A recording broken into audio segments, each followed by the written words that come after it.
नमस्कार, सिद्धीज किचनमध्ये आपल्या सर्वांचं मनापासून खूप खूप स्वागत।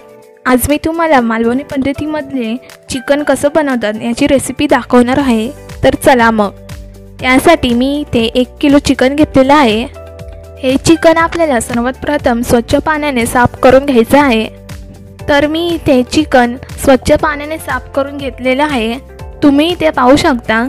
आता यामध्ये मी हळद, चवीनुसार मीठ,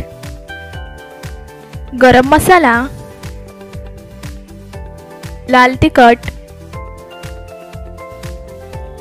आलं कोथिंबीरची पेस्ट। आता हे सर्व साहित्य टाकल्यानंतर चिकन मसाल्यांमध्ये मिक्स करून घेऊयात। तर इथे आपलं चिकन चांगलं मिक्स करून झालेलं आहे, हे तुम्ही पाहू शकता। चिकन मसाल्यांमध्ये मिक्स करून झाल्यानंतर यावरती आता झाकण ठेवून देऊयात आणि यावरती आपल्याला झाकण 1 तास ठेवायचं आहे, म्हणजे जेणेकरून ह्या आपल्या चिकनला मसाला चांगला मुरेल त्यासाठी। त्यानंतर मीडियम फ्लेमवरती मी इथे टोप तापत ठेवलेला होता। तर इथे आपला टोप गरम झालेला आहे। आता यामध्ये मी टाकणार आहे तेल। तेल टाकल्यानंतर बारीक कापलेला कांदा यामध्ये टाकूयात।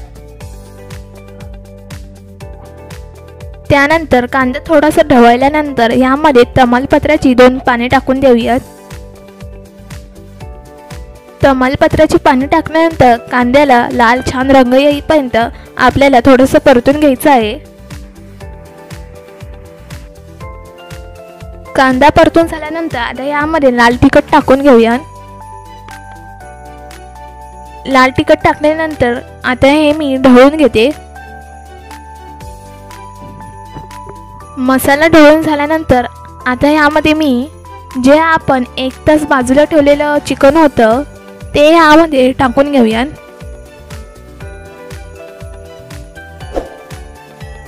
चिकन ढवळून झाल्यानंतर आता यावरती आपल्याला झाकण ठेवून द्यायचं आहे आणि या झाकणावरती थोडंसं पाणी घालून ठेवायचं आहे, म्हणजे जेणेकरून लवकर शिजेल।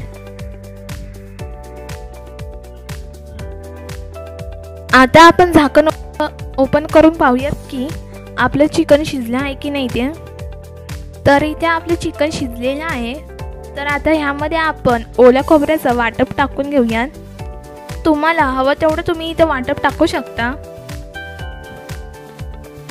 वाटप टाकल्यानंतर ह्या चिकनला उकळी येईपर्यंत आपल्याला ढवळून घ्यायचं आहे।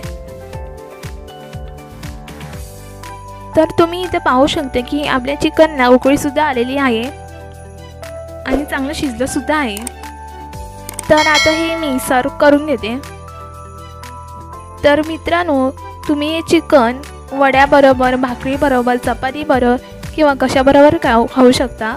आणि जर तुम्हाला वड्याची रेसिपी पाहायची असेल तर त्याची लिंक मी डिस्क्रिप्शन बॉक्समध्ये दिलेली आहे, त्या लिंकवरती क्लिक करून तुम्ही वड्याची रेसिपी पाहू शकता।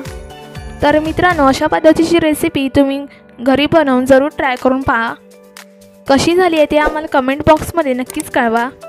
असेच नवनवीन व्हिडिओ पाहण्यासाठी आमच्या चॅनलला लाईक करा, शेअर करा, कमेंट करा आणि सबस्क्राईब करायला विसरू नका।